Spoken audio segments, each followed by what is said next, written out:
500 सालों तक पहाड़ के नीचे कैद रहने के बाद सन वुकोंग ने कभी सोचा नहीं था कि असली धोखा उसे मिलना बाकी है।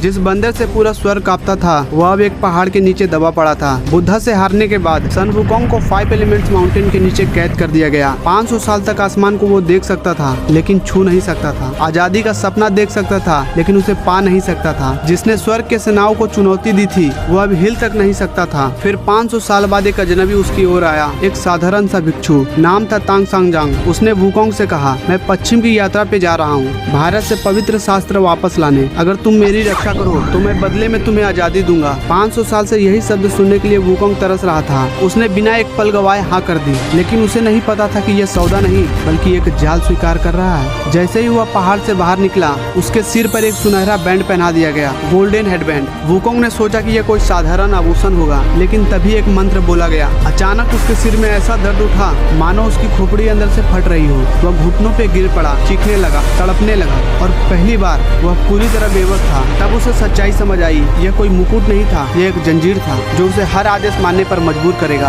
और अगर उसने इनकार किया तो वही दर्द उसे तोड़ देगा। उस पल वुकोंग समझ गया 500 साल की कैद खत्म नहीं हुई थी। पहले उसे एक पहाड़ ने बांध रखा था, अब उसे एक मंत्र बांध के रखने वाला था। और सबसे दर्दनाक बात, जिस आजादी का वादा उससे किया गया था उसी के बदले उसे यह नई जंजीर मिली थी। वुकोंग सोच रहा था कि वो आखिरकार आजाद हो गया, लेकिन उसे नहीं पता था कि उसके सर पर पहनाया गया सुनहरा बैंड अगले 14 साल तक उसे गुलाम बना के रखने वाला था और उसकी सबसे कठिन यात्रा यहीं से शुरू होती है।